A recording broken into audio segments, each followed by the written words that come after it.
incroyable parisien, la vérité, c'est le terrain. Et match à la Méno à 17 h remporté par Strasbourg. 2-1 face au Paris Saint-Germain. Bon, on va pas retenir grand-chose, hein. On va pas en tirer des conclusions. Mais voilà, c'est un record d'invincibilité à l'extérieur qui s'arrête pour le Paris Saint-Germain. Bravo à Strasbourg. Il y avait une équipe qui avait envie de jouer et qui avait envie d'être dans les places pour la Ligue des Champions. Il y avait une équipe du PSG remanié qui pense surtout à cette demi-finale retour de Ligue des Champions. Et voilà le résultat, c'est Strasbourg qui gagne 2-1 tranquillement. Voilà, bon, on va pas tirer de conclusion parce que voilà, l'équipe a été remaniée, c'était Safonov dans les cages, c'était Beraldo, Tap et Lucas Hernandez en défense.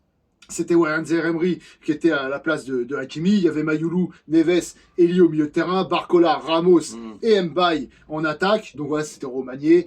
Alors, qu'est-ce qu'on va dire du match de Ramos, par exemple? Ramos qui a eu des occasions.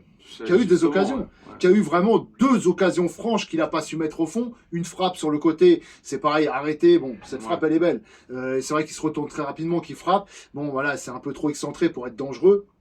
Voilà, moi, j'ai beaucoup aimé, par contre, le match de Tap. Ouais, Quel match de Tap. Axel Tap, franchement, t'es un monstre. Pour de vrai. Moi, je pense que dans l'avenir, il peut être un bon remplaçant à Marquinhos. Faut lui laisser du temps parce qu'on l'a vu avec Zagué aussi où il nous avait justement donné envie de croire en lui et ces derniers temps, ça a été un peu mais plus moi, faible. je le sens serein. Non, c'est clair, c'est moi, clair. s'il y a une chose de positif à retenir de ce match, c'est Axel Tap. Je vois, franchement, il est serein. Il relance, c'est propre. C'est toujours propre. Il ne panique pas. Il est sous pression. Dribble, ça passe. Franchement, c'est très serein. Ça me fait penser à Pacho dès son début. Donc après, voilà, à surveiller. En tous les cas, ça nous a fait plaisir. C'est pour ça que quand tu disais, par contre, de ne pas en faire une conclusion sur ce qui se passe avec l'équipe du Paris Saint-Germain et on est en demi-finale, etc. Voilà. Par contre, on va tirer des conclusions sur certains joueurs qui, eux, devaient prouver ce jour-là. Doivent tirer leur épingle du jeu dans ce genre de match. On pense aux jeunes, à Mbaye. Mbaye qui n'a pas fait un bon match. Exactement. Mbaye qui a été même catastrophique. Moi, dans les notes, je vais être sévère et je vais être réaliste. C'est clair, c'est clair. Après, Mayoulou, bon, j'ai vu plutôt un bon match. Warren Zaïre-Emery aussi. J'ai bien aimé Zaïre-Emery. Ça nous a plu justement de voir Zaïre-Emery faire tout le match et ça fait du bien. Et de prendre son rôle de capitaine parce qu'on l'a vu prendre vraiment l'ascendant dès le début. Et c'est lui qui était un peu le meneur d'hommes dès le début de match. Et moi, j'ai bien aimé son match par contre cette fois-là. Ouais, moi aussi, franchement, Warren Zaïre-Emery, ça fait plaisir de le revoir à ce niveau-là. Après, Beraldo, c'est pas très serein. D'ailleurs, on prend un but. À cause de lui, mauvaise relance, voilà. Et puis ce qui en suit, c'est un corner au premier poteau qui est dévié encore par une tête strasbourgeoise et qui vient au deuxième poteau. Bon, Hernandez, il ne peut pas faire grand-chose, ça revient sur lui, il essaye de se retirer. But contre son camp, c'est pas de chance. Voilà, c'est pas de chance, c'est dommage. Et après, on a vu aussi plutôt un bon match de Barcola dans l'ensemble, mais qui n'arrive pas à passer souvent, mais buteur. Qui a fait une différence, une seule, qui a réussi à vraiment mettre son but. Mais voilà, j'avais aimé le début aussi de Kanguinli, moi, personnellement. Oui, après, c'est vrai que c'est un peu... Ça passe souvent vers l'arrière, mais... Alors après, oui, le deuxième but... Bon 1-2 aussi. Le deuxième but strasbourgeois en première mi-temps, parce qu'il y avait 1-0, donc le deuxième but, il vient à la 45e minute. Et c'est vrai que Lee est blessé à ce moment-là. Donc du coup, il y a une remontée de balle du côté de Strasbourg. Lee ne peut pas intervenir vu qu'il est blessé. C'est Lucas Hernandez qui est obligé de venir, et du coup, il laisse un espace dans son dos. Ensuite, le joueur strasbourgeois fixe Beraldo. Beraldo ne sait pas s'il peut tirer ou pas. Il fait une remise et tout de suite frappe. Et la frappe, elle est imparable. Là, tu peux rien faire. La frappe de le Maréchal, franchement, elle est impressionnante. Ouais, c'est clair. Et puis le but ensuite, dès qu'on revient des vestiaires, le but de Barcola, voilà, avec un petit 1-2, et ensuite c'est une course et un petit extérieur du pied pointu, l'extérieur du pied, elle est parfaite.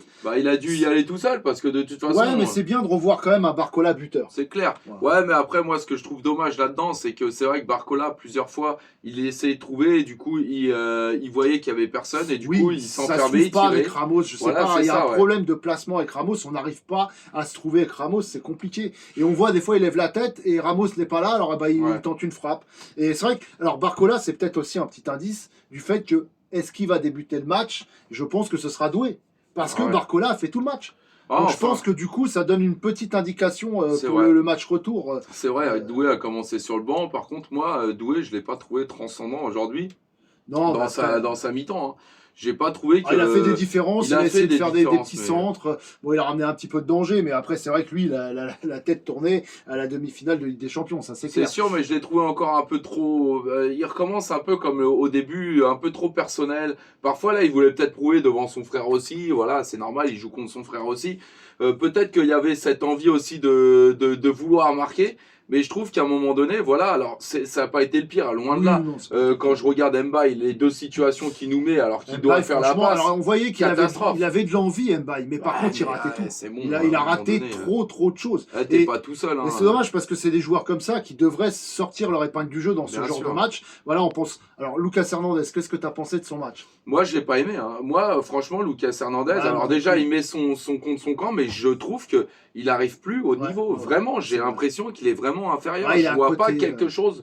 Même sa grinta, je pense qu'elle a changé. Il y a quelque chose en moi. Il a la grinta, mais il a toujours un temps de retard. Ouais, mais c'est ça. Alors, il a une grinta vraiment mal utilisée. Donc, c'est pas Lucas Hernandez. Il a plus l'explosivité qu'il avait. Il a du mal à revenir à son niveau. Donc, et j'ai peur un peu pour ça parce que moi, je l'aimais bien. Hein, franchement, on trouvait qu'il était excellent. Mais là, moi, j'ai pas aimé son match. Perso. Et Safonov. Parce que bon, il peut rien faire. Il peut rien faire. Alors peut-être que sur le premier but, il peut être un peu plus attentif, mais après sur le deuxième but, il peut absolument rien faire. Après, il y a une sortie à un moment donné.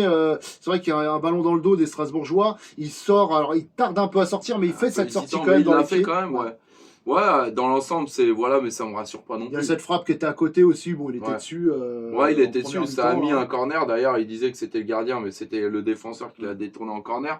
Mais sinon, non, après, dans l'ensemble, c'est pas un mauvais match de Safonov, mais est-ce que ça me rassure pour autant? Non. Mais on a vu Strasbourg, en fait, dans tous les duels qui étaient là. Quoi. Dans tous les duels, ils jouaient à fond tous les coups. Mais ils avaient l'équipe type. Hein. On s'est fait un peu bousculer donc, dans ces duels-là. Et après, le Paris Saint-Germain, on voyait que voilà, on avait un peu la possession, mais on n'arrivait à rien en faire parce que on n'arrive pas à jouer avec Ramos. Tout simplement. La deuxième mi-temps, c'est dommage. Hein. On avait de la place largement, mais c'est vrai que c'est à cause de ça, hein, d'ailleurs. Ça n'arrive pas à se trouver. Bah ouais, là, on sait qu'avec un Dembélé qui est là. Dembélé des zones, vient au milieu de terrain récupérer la balle et orienter le jeu. Là, Ramos, lui, c'est un joueur de surface.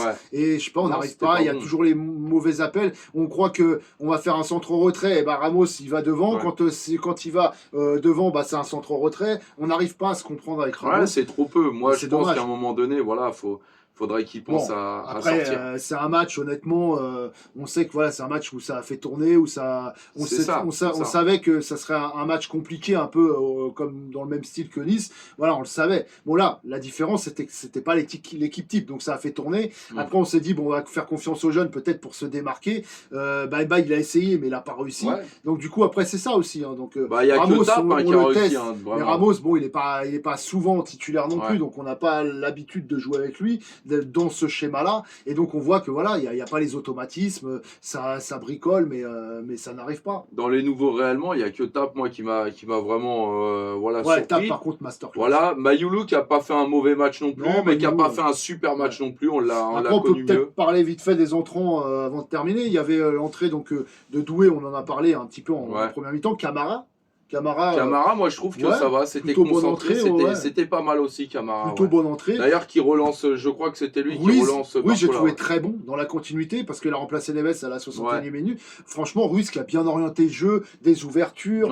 Franchement, non. Vraiment pas mal. Après, qui s'est pris un carton jaune bêtement, alors qu'il y a eu des petites fautes d'arbitrage aussi, même si encore une fois c'était. Mais là, il n'y avait pas hors-jeu et du coup, il gueule, il se prend un carton. Enfin, moi, j'ai pas trop compris. Ruiz, mais j'ai bien aimé, franchement, une bonne entrée. Bon, après, Bon, voilà, c'est une défaite, hein, mais on va pas c'est vrai que c'est dommage, c'est frustrant pour ce record d'invincibilité à l'extérieur qui se termine. Enfin, on a une demi-finale de Ligue des Champions à jouer. On est déjà champion depuis non, c'est sûr. On va pas en tirer. Mais on commence à quand même être sur un match nul de défaite en championnat. Voilà, attention quand même à pas trop s'habituer à ce genre de choses. Là, c'est une situation particulière parce qu'on prépare notre match, mais attention. C'est ça. Voilà. En tout cas, avec incroyable Parisien, la vérité, c'est le terrain. Et bravo à Strasbourg, parce qu'eux, ils ont joué à fond leur match et ils ont mérité cette victoire.